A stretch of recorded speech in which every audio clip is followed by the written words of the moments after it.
नमस्कार।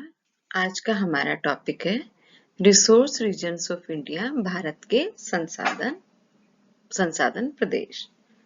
संसाधन प्रदेशों का वर्गीकरण प्राकृतिक वातावरण के विभिन्न तत्व जैसे भूमि या धरातल, स्थलाकृति एवं बनावट, धरातल की भूगर्भिक संरचना, उसका जियोलॉजिकल स्ट्रक्चर किस तरह का है, मिट्टी, वहाँ की सॉइल कैसी है, वनस्पति, वेजिटेशन, खनिज, मिनरल्स, तापमान, टेम्परेचर, वर्षा, रेनफॉल आदि कारकों की समानता के आधार पर किया जाता है।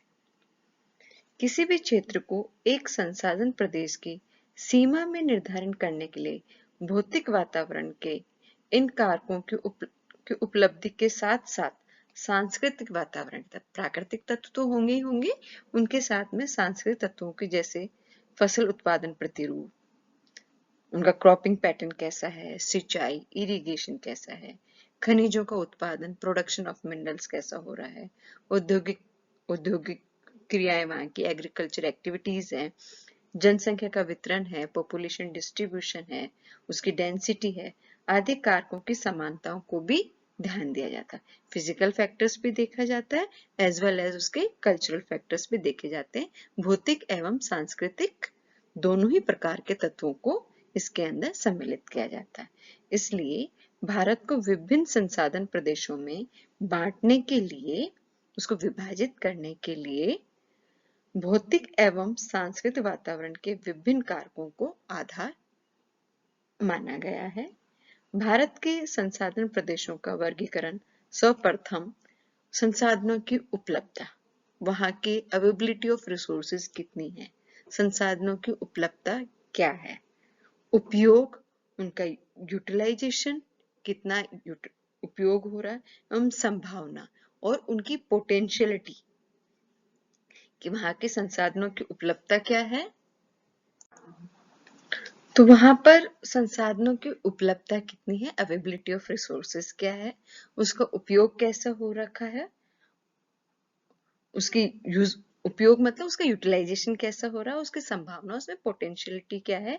इसके आधार पर हम जो है उनको 3 भागों में बांट सकते हैं रिसोर्स रीजन्स को। पहला जो हम ले रहे हैं डायनेमिक रिसोर्स रीजन।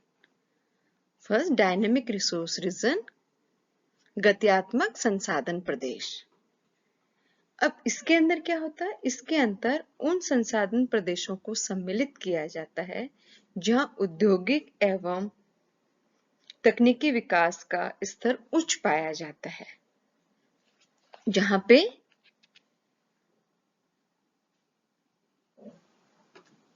पर आपके क्या हुआ कि औद्योगिकरण भी है और प्लस आपकी टेक्नोलॉजी भी हाई है वहां की, उनको सम्मिलित किया जाता है। हाई टेक्नोलॉजी और हाई इंडस्ट्रियलाइजेशन इसके अंदर आ जाता है। इनको भी 5 उपभागों में विभाजित किया जाता है, जैसे औद्योगिक तथा कृषि संसाधन प्रदेश। दूसरा, कृषि, ऊर्जा तथा औद्योगिक संसाधन प्रदेश, कृषि तथा उद्योग संसाधन प्रदेश, कृषि तथा कृषि आधारित उद्योग संसाधन प्रदेश, उद्योग तथा 5वां जाता है उद्योग तथा वन संसाधन प्रदेश।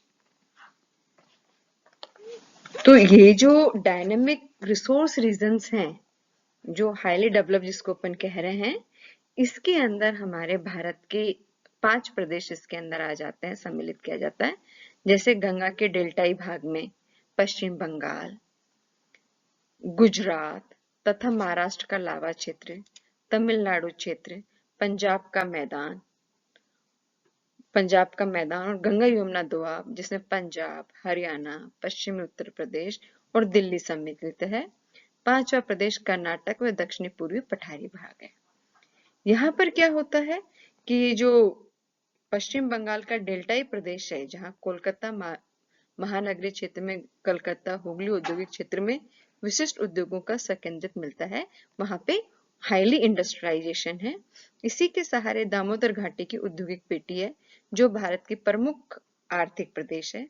महाराष्ट्र के दक्कन पठार वाला क्षेत्र भी लंबे समय से औद्योगिक वे नगरीकरण की दृष्टि से विकास कर रहा है।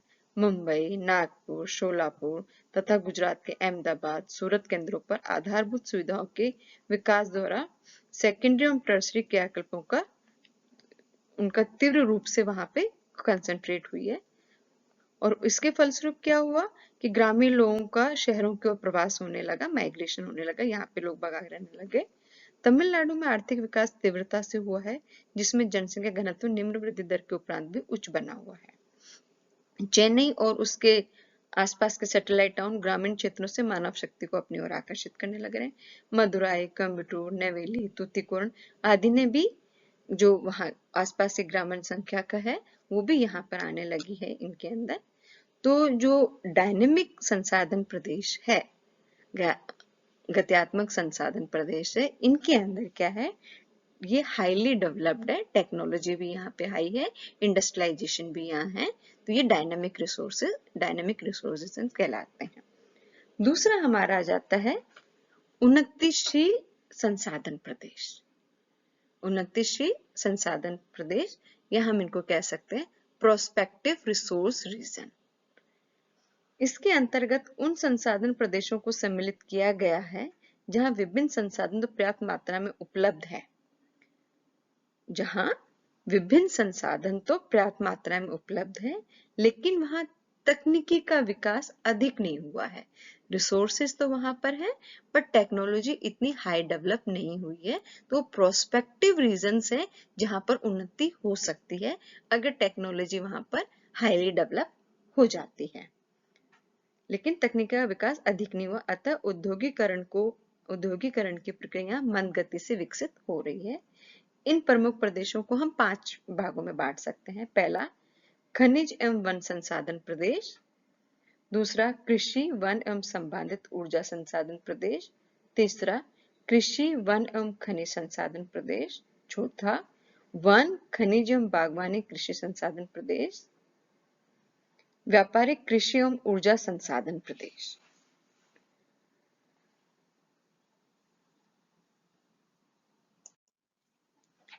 तो ये जो प्रदेश है, इन प्रदेशों में संसाधनों की प्राप्तता होते हुए भी उनका विकास नहीं हो पाया है, क्योंकि अनेक सामाजिक आर्थिक समस्या उसमें रुकावट बन जाती है। टेक्नोलॉजी वहां पर डेवलपमेंट इतनी नहीं होती है। भारत में 5 प्रदेशों को भविष्य के संभावित विकास प्रदेश माना गया है। ये प्रदेश उत्तरी पूर्वी प्रायद्वीपीय पठारी क्षेत्र, गोदावरी बेसिन, अरावली पहाड़ी तथा मालवा का पठार, पश्चिमी दक्षिणी कर्नाटक पठार तथा ब्रह्मपुत्र घाटी है। उत्तरी पूर्वी प्रायद्वीपीय पठारी क्षेत्र में मध्यवर्ती क्षेत्रों को छोड़कर संपूर्ण दक्षिणी बिहार एवं झारखंड सम्मिलित है। इस प्रदेश में भारत की सर्वाधिक खनिज संपदा हमें मिलती है। छोटा नागपुर का पठार हमने नाम किया ही है, छोटा नागपुर का पठार भी इसी क्षेत्र में आता है। यहाँ कोयला, हमें खनिज संपदा बहुत ज्यादा मिलती है। कोयला, लोहा, तांबा, चूना पत्थर, अभ्रक बड़ी मात्रा में जमा हुआ है, लेकिन इनका इतने अच्छे से दोहन नहीं हो पा रहा है। गोदावरी बेसिन में भी खनिजों का पर्याप्त जमाव है। इसका विस्तार पठारी भागों के रूप में तेलंगाना, पठार, आंध्र तक है। यहाँ पर संसाधनों के विकास की दर काफी धीमी है। तीसरा प्रदेश राजस्थान का अरावली पहाड़ तथा मध्य प्रदेश का मालवा का पठार है। पहाड़ी क्षेत्र में वही क्षेत्र विकसित हुए हैं जहां पूर्व में राजनीतिक गतिविधियां सक्रिय हुई है। पॉलिटिकली जिनको यूज में लिया गया है वही ज्यादा यहाँ पर डेवलप रहे हैं, जैसे ग्वालियर हो गया, जयपुर हो गया, अजमेर हो गया, इंदौर हो गया। नगरीकरण इन वाले इलाकों में कम मिलता है। यहाँ तांबा, जस्ता, शीशा, अभ्रक, लिग्नाइट जिसमें पर्याप्त मात्रा है, जिस पर आधारित उद्योगों के विकास की काफी संभावना है। भविष्य के संभावक प्रदेश दक्षिणी पश्चिम भाग गोवा तथा कर्नाटक के दक्षिणी क्षेत्र तक है। कर्नाटक क्षेत्र के 2 भाग मालनाद और मैदान। मालनाद में वन एवं जलविद्युत शक्ति व खनिज संसाधनों की संभावना है, जबकि मैदान क्षेत्र में धात्विक खनिजों की संपन्नता अधिक है, जिस पर आधारित उद्योगों के विकास की संभावना है। यदि यहाँ उपलब्ध संसाधनों को विकसित किया जाए तो वर्तमान उच्च जनघनत्व का पोषण किया जा सकता है। संभावना वाला 5वां जो रीजन आ जाता है वो है ब्रह्मपुत्र घाटी। यहाँ देश की सर्वाधिक जल विद्युत उत्पादन संभावना पोटेंशियलिटी है, ब्रह्मपुत्र नदी से हाइड्रो इलेक्ट्रिसिटी की। जल विद्युत के अतिरिक्त लिग्नाइट, पेट्रोलियम तथा वन संपदा उद्योगों के विकास की संभावना यहाँ पर काफी ज्यादा है। ब्रह्मपुत्र घाटी में काफी समय से मृदा के कारण गंगा के मैदान से बड़ी मात्रा में लोगों का स्थानांतरण भी हुआ है। तीसरा आ जाता है समस्या युक्त संसाधन प्रदेश, डिप्रेस्ड या प्रॉब्लमेटिक रिसोर्स रीजन। भारत के उन संसाधन प्रदेशों को इसके अंतर्गत सम्मिलित किया जाता है जहां जनसंख्या का भार संसाधनों की तुलना में अधिक है।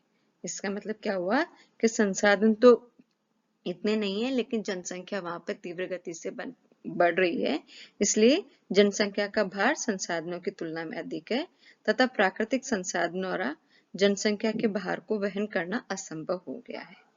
इन क्षेत्रों में भविष्य में विकास की संभावनाएं कम नजर आती है, अतः यहाँ वर्तमान एवं भविष्य में समस्याओं का क्षेत्र बढ़ता ही जाएगा, जिस कारण इन्हें समस्या युक्त संसाधन प्रदेश कहते हैं। इनको भी हम फर्दर पार्ट्स में बांट सकते हैं, जैसे कृषि एवं कृषि उद्योग संसाधन प्रदेश, कृषि तथा वन संसाधन प्रदेश, कृषि तथा बागानी कृषि प्रदेश, चौथा कृषि एवं वन संसाधन प्रदेश, फिफ्थ आया कृषि खनिज तथा उद्योग प्रदेश, स्थानांतरित पशुचारण संसाधन प्रदेश, खनिज वन तथा कृषि प्रदेश, ऊर्जा तथा वन संसाधन प्रदेश, वन संसाधन प्रदेश। तो रिसोर्सेज कितनी मात्रा में है और पॉपुलेशन कितनी है। कई जगह टेक्नोलॉजी हाईली डेवलपमेंट है, रिसोर्सेज भी बहुत अच्छे हैं। तो जहाँ रिसोर्सेज खूब ज्यादा है, टेक्नोलॉजी हाईली डेवलप है, ऐसे रीजन को हमने कहा डायनामिक रिसोर्स रीजन, गैतात्मक संसाधन प्रदेश, कि वो एरिया बहुत हाईली डेवलप्ड है।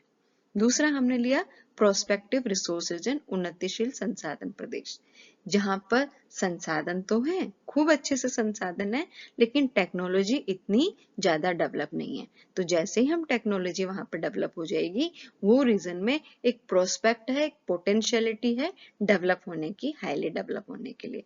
इसलिए हमने ऐसे रीजन्स को कहा है उन्नतिशील संसाधन प्रदेश या प्रोस्पेक्टिव रिसोर्स रीजन। तीसरे रीजन में लिया हमने डिप्रेस्ड या प्रॉब्लमेटिक रिसोर्स, समस्या युक्त संसाधन प्रदेश, जहां पर ऐसे प्रदेशों में जहां पर संसाधन तो सीमित मात्रा में है, कम है, लेकिन वहां पर जनसंख्या का प्रेशर दिन ब दिन बढ़ता जा रहा है। तो वहां पे समस्या कम होने की बजाय धीरे धीरे समस्या बढ़ती ही जाएगी। तो ऐसे रीजन्स को हमने कहा है डिप्रेस्ड या प्रॉब्लमेटिक रिसोर्स रीजन, समस्या युक्त संसाधन प्रदेश। Thank you.